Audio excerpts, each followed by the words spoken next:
Morning, everybody. Are we live? Yes, we're live. Good morning, everybody. Welcome to our second session in Boson Forum, Dawn of Metaverse. We're here today with some industry luminaries, and we're going to talk to you about emerging trends, opportunities, what's happening in the space from all of our perspective. A conversation, 30 minutes to think about where we are now and where we're going to be going. I'm very pleased to be joined by Kadine James from Yahoo, Sébastien Borget from Sandbox, Jamie from Outlier Ventures, and of course, our illustrious leader, Justin Banon, co-founder, Boson Protocol. Maybe it would be good if we could each just introduce ourselves, say what we're working on in this space and what we think is really interesting. Quick fire round. Who'd like to go first? Kadine, why don't you take us away? Sure, I'm delighted to be here. Thank you so much for the invitation. So I'm Kadine James. I'm a creative technologist here at Yahoo Creative Studios. So we're a branded content studio with a multidisciplinary team of filmmakers, editors, designers, technologists, and strategists. And we're looking at innovation and creativity and looking at ways that we can develop data-led and forward-thinking content experiences that amplify those stories and support the largest digital publishers all over the globe. We've also been building virtual worlds for brands and connecting audiences at scale. In the last 18 months, we've launched an integrated XR studio here in central London, where we're based, specializing in 3D virtual production, also including motion capture, mixed reality broadcasting, and we've also installed a volumetric capture stage to add to our photogrammetry rig. So we've been thinking a lot about the metaverse. We've worked on a number of projects exploring the future of fashion, the future of art, and really excited about the opportunity that the new Web3 presents for the future of brands. Awesome, great, thanks so much. Seb, why don't you tell us a little about Sandbox and what you're doing there? Sure. So, hey, my name is Sébastien Borget. I'm the CEO and co-founder at Sandbox, which is building a gaming virtual world where users and creators can truly own the asset and game experience they make through NFTs and blockchain technology. We're participating to create this open metaverse, launching new jobs, participating to develop a new digital economy. I'm as well the president of the Blockchain Game Alliance, which is an organization that now counts over 250 members, and both Jamie and Justin are a proud member of as well. And we're all contributing to promote adoption of blockchain technology within the video game industry by showcasing all the potential use case for it. Awesome. Jamie? Hey everybody, I'm CEO and founder of Outlier Ventures. We are the leading accelerator for the open metaverse. We've just hit our 100th portfolio company this fall, which is awesome. And we're planning to accelerate at least another 100 in the next 12 months through collaborations with a number of protocols, some announced, some soon to be announced. A proud investor in Boson Protocol, who went through, actually, I think the first cohort almost 3 years ago, and desperately waiting for Kadine to boot me up into the metaverse. So I went to see the studios last week. Totally awesome. So I want to be swung from cranes in VR and everything. I'm going to make it happen, Jamie. Awesome. And Justin, I suppose we've introduced ourselves, but for the new joiners, why don't you give us Happy to reintroduce myself. Justin Banon, co-founder of Boson Protocol, also Portal, and just to say thanks to Seb, Kadine, and Jamie. What an amazing panel! Great to have you here. Awesome. So, today we're launching our space in Decentraland, and we're being broadcast live there now. So I think there are quite a few people watching us from Decentraland. We're also on Crowdcast as well. If you are watching on Crowdcast, there is an ask a question box at the bottom of the video stream, and I've got a few setups for us to sort of start the conversation. We're going to try and make it quite interactive. If you'd like to ask a question about trends in the metaverse and about how we I guess, from our perspectives, see the space developing and evolving. This is the session to ask it in. I believe the sales are live right at the moment, and you can buy stuff with MetaFactory and with Ouroboros, but we're not going to be able to do live customer service, unfortunately, in this session. But maybe I'll just set us all up, and I'll start us off with one question. I'd be interested in your perspectives on what you see the most important innovations that are happening in the space at the moment, and what does that mean potentially for how we're going to live our lives in the future. Sort of a general, what's the big picture question, I guess, if anyone wants to jump in there. Seb, tell us. Oh, go on, Seb. I was going to give it to Seb. And others, the idea of a functional NFT, an NFT that has sort of state, usage, experience, utility attached to it. And I suppose maybe that's a good opportunity to jump over to Justin now and just sort of ask you, like, where do you see interesting innovations with work that you're doing with Boson and more broadly in the space?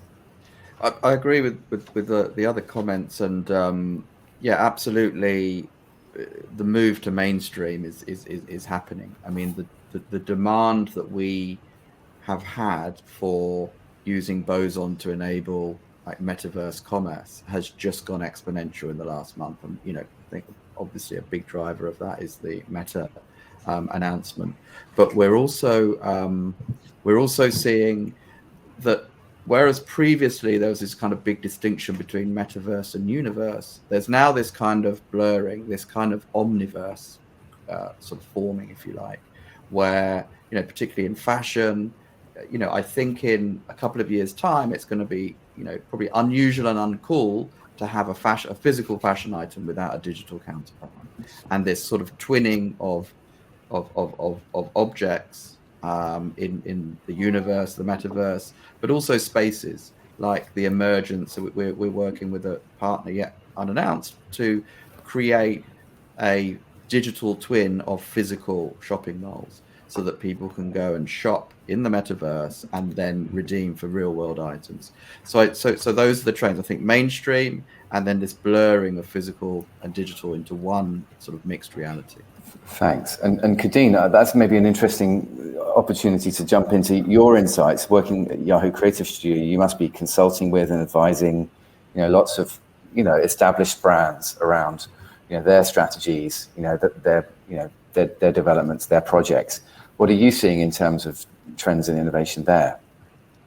Well, I echo everything that Justin's just said, and huge congratulations to Justin and the wider team at Boson and everything that they're doing. I want to speak a bit about Electric City, which was our immersive shopping experience, which celebrated 25 years of Pokemon, can you believe it? With the streetwear designer Charlie Cohen, Pokemon Company, and also Selfridges here in London. Wow. So we were inspired by the fashion capitals of the world, and inside Electric City, which I've shared inside the group chat, you'll be able to find an exclusive Charlie Cohen and Pokemon collection of physical garments alongside Kaleidodrip, which is a collection of digital wearables that you can shop and wear via an augmented reality lens and a custom digital avatar. We also created digital packs to include a built-in functionality so that you could mint into your Ethereum wallet as an NFT via Polygon post-sale. So this is an immersive shopping experience like never before, which mirrors a pop-up inside Selfridges in London, and really looks at ways that we can plug into the metaverse and really ties between physical and digital commerce. And as we grow with Web3, I think we're going to be seeing much more of that in the future.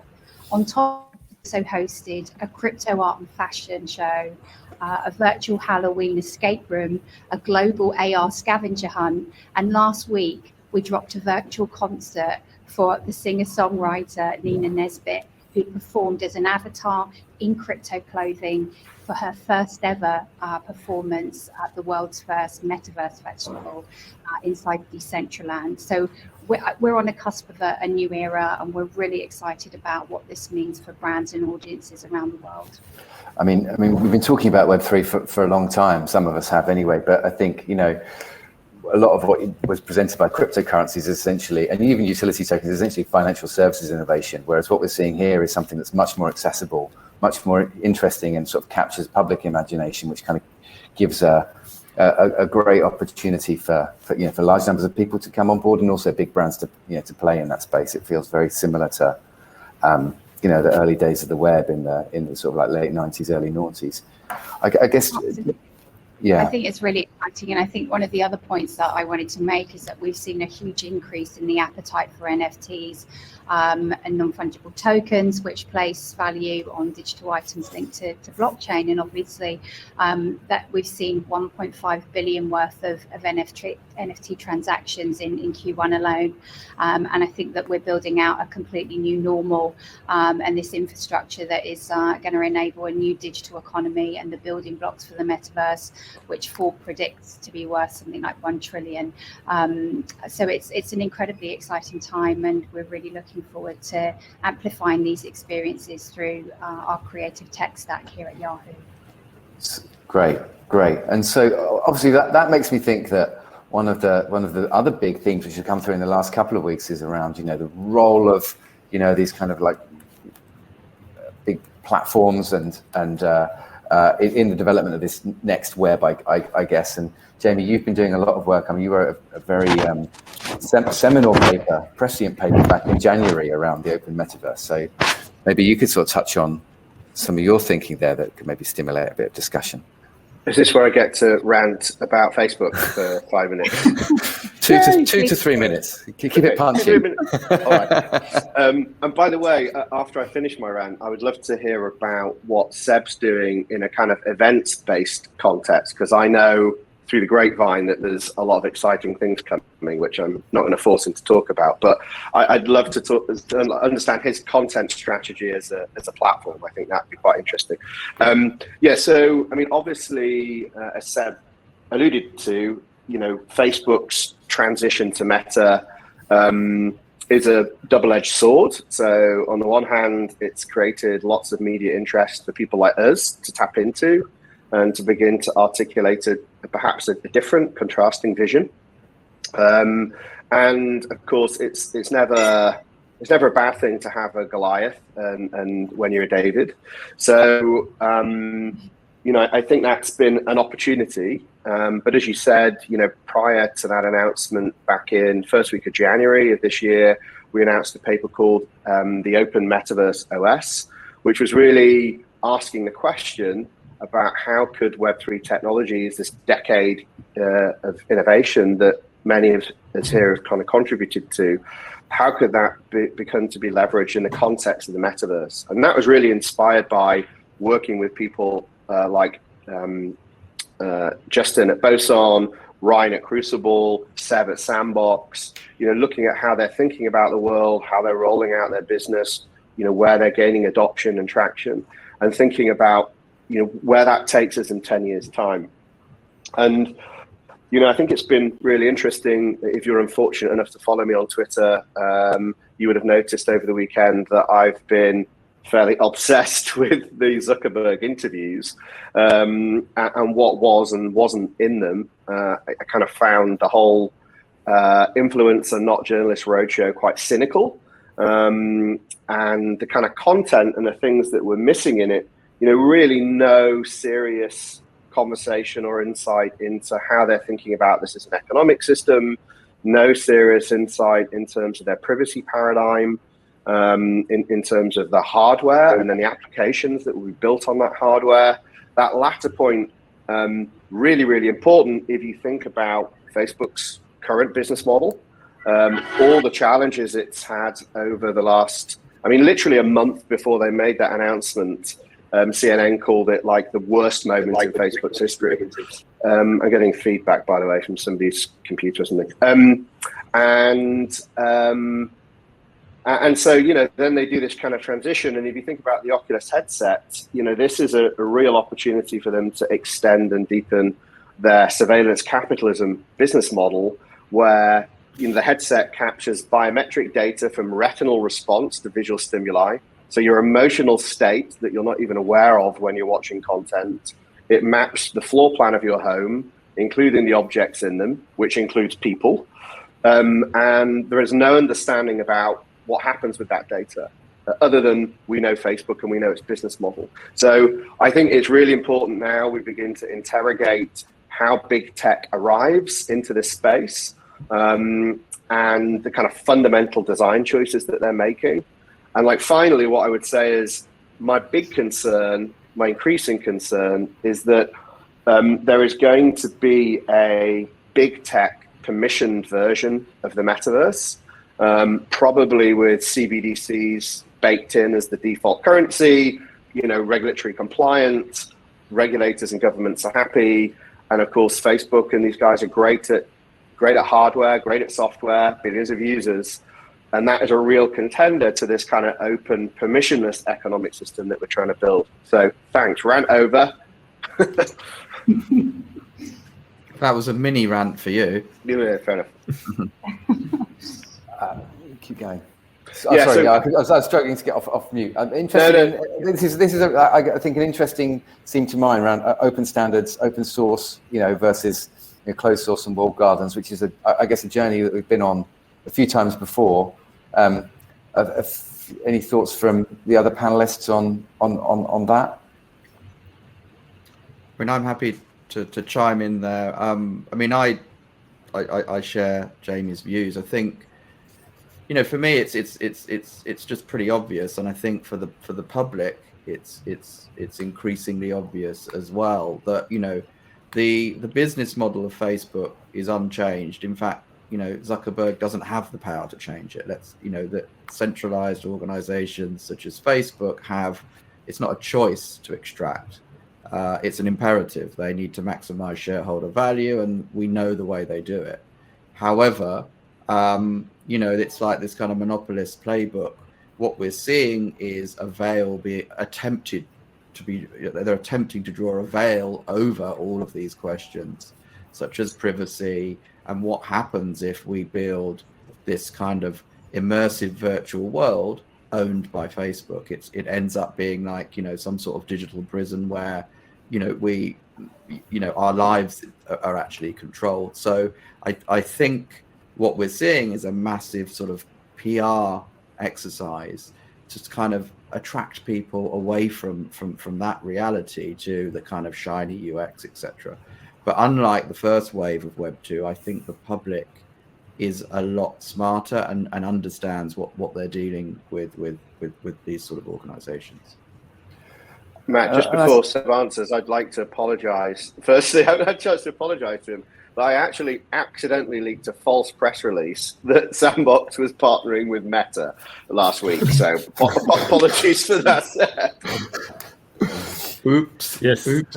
would be quite a surprise, specifically coming from a company that became the best at building his business model around collecting data around everything you do on the web, and as Jamie was saying, and now like even over your devices, and using that to better target you and serve you ads that gets you to buy products in exchange of monetizing you, the user, as their product.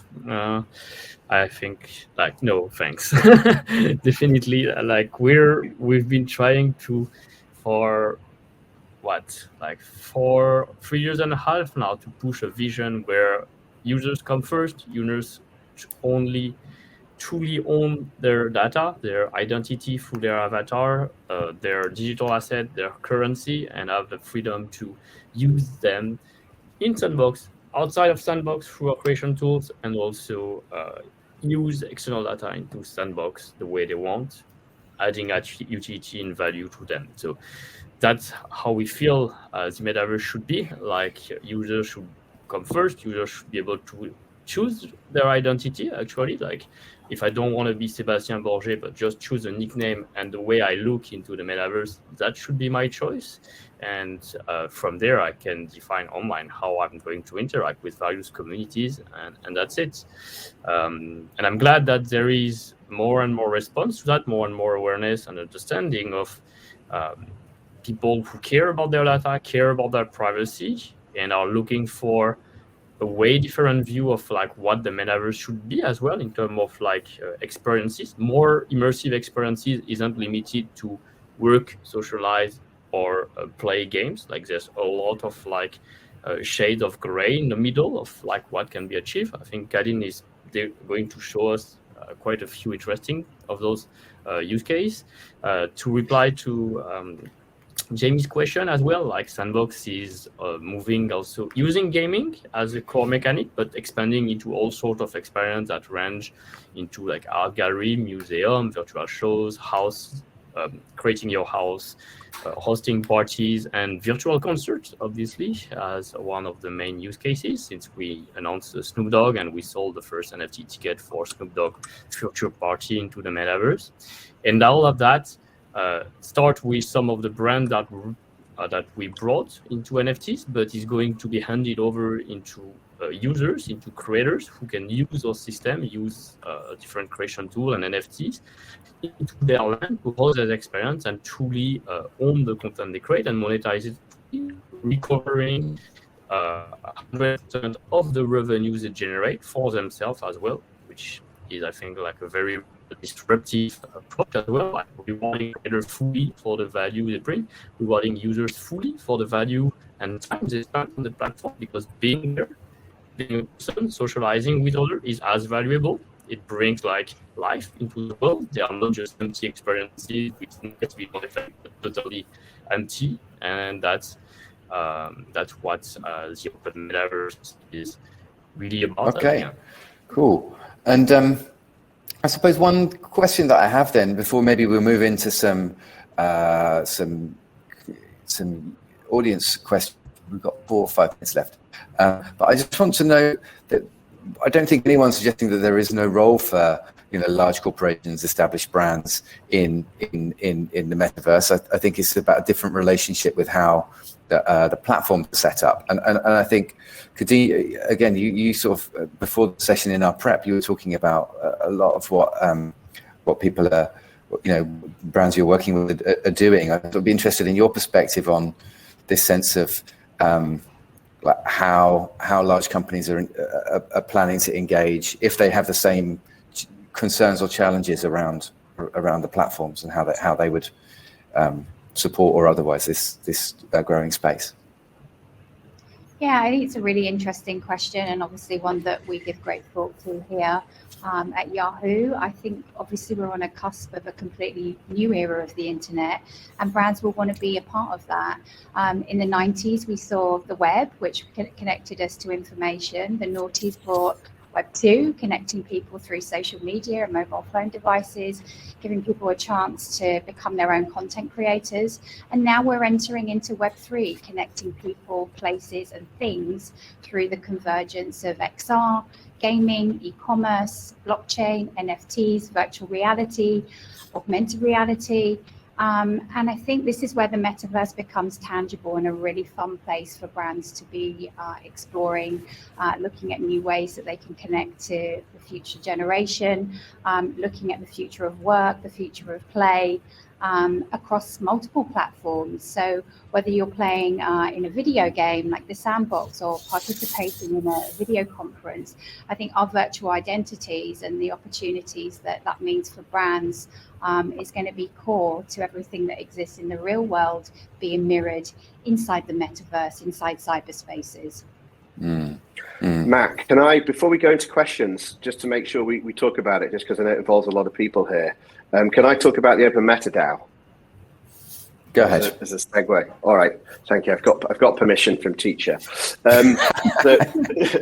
So I dropped a link in the chat earlier, just coming back to this Facebook point.